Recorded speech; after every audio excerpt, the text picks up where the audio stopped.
Another dominant-looking scoreline for Manchester United as they trounce Everton 4-0 at Old Trafford to go back into contention at the top of the table along with Manchester City. Another dominant display, Shaka. I just want to get your thoughts, though, on how they managed without Paul Pogba, because 3 of those goals coming in the last 10 minutes, Everton were very much in it until then. Yeah, nowhere near as impressive as they had been without Paul Pogba. And it speaks to Pogba's quality in midfield, his dynamism in midfield, his passing range, sitting in front of that back four as well.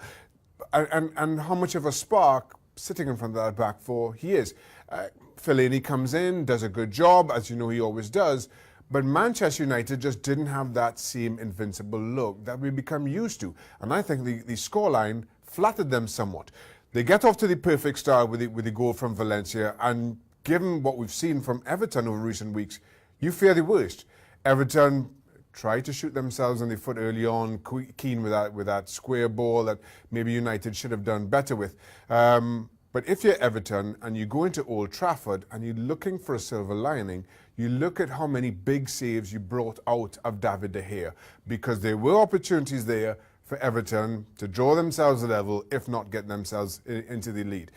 Saying that, Manchester United still the better of the two teams, but just not in a manner that you maybe would have expected given these two teams' forms coming into this game. So without Pogba for what we see is it's certainly in the near term, the foreseeable future, we're seeing very much a Jose Mourinho side, a side that has plenty of weapons, can get the job done, but maybe not as fluid?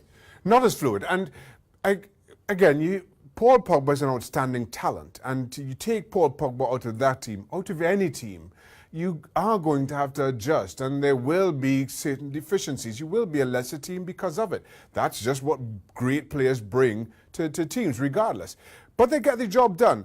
But, you know, again, you put Fellaini in there, he's not the player that Pogba is. Matic, as good as defensive midfielder he is, he doesn't have the passing range. Great ball from him to pick up Valencia in the first couple of minutes for that opening goal. But he's not that same type of player. He doesn't control and dominate the midfield like Paul Pogba does. And Manchester United missed that. They still look good up front in the attacking third. Lukaku got his goal in the end, but for long spells, fluffed it at too many chances, in my opinion. And in the end, 4-0 was flattering to United in the way that they didn't really dominate this game the way that we've become used to. OK, so another difficult day for Ronald Koeman and Everton on Wayne Rooney's return to Old Trafford. Lukaku scores against his former club. Martial scores again in another 4-0 win for Manchester United. The favourable run of games continues for them as well. Everything looks OK, but as Shaka said, managing without Paul Pogba, the biggest challenge at the moment.